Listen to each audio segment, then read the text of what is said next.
Bu şoku nə vaxt və necə tətbiq etmək lazımdır? Texniki olaraq bu şoku tətbiq etməyə uşaq oturmağa başlayan andan, yəni təxminən 6-8 aylığından başlamaq olar. Amma problem ondadır ki, 2 yaşına qədər uşaq sizdən nə istədiyinizi başa düşməyəcək və bu sizin narahatlığınıza səbəb ola bilər. Siz dəfələrlə uşağı qoy şoka otuzdurursunuz, amma uşaq orada işini görmür. Ona görə də o şoku tətbiq etməyi rahatlıqla 1,5-2 yaşa qədər təxirə salmaq olar. İlk vaxtlar uşağı qoşoka sadəcə vərdiş yaranması üçün otuzdururuq. Əgər uşaq qoşoku düzgün istifadə edə bilibsə, biz onu bu uğuruna görə fəal şəkildə tərifləyirik.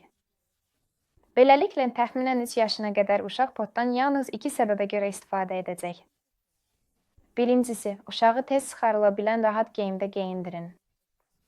Yəni, bağlı sliplər və bodilər artıq uyğun deyil, amma şalvarlar ən yaxşı seçimdir. İkincisi, uşağı daha tez-tez bezsiz saxlayın.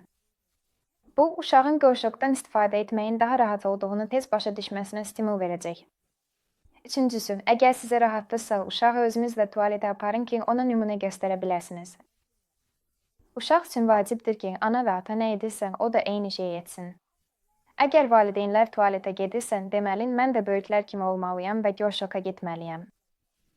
Dördüncüsü, öyrətməyə o vaxt başlayın ki, həm sizin, həm də uşağın kifayət qədər vaxtı və gücü olsun. Uşaqda stres və ya həyatında böyük dəyişikliklər, məsələn, köçmək və ya bacı-qardaşın doğulması zamanı bu prosesi başlamaqdan çəkinin. Beşincisi, uşağınıza uyğun, rahat və təhlükəsiz bir qoşoq seçin. Yüksək arxalı və dayanıqlı əsaslı qoşoqlar daha üstün sayılır. Altıncısı, çalışın ki, qoşoqdan istifadə üçün müntəzəm bir cədvəl qurun.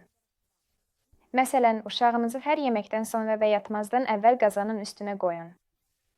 Yedincisi, oyun içində sevdiyi oyuncaqları qoşoqa oturdun və etdiyiniz hərəkətləri səsləndirin.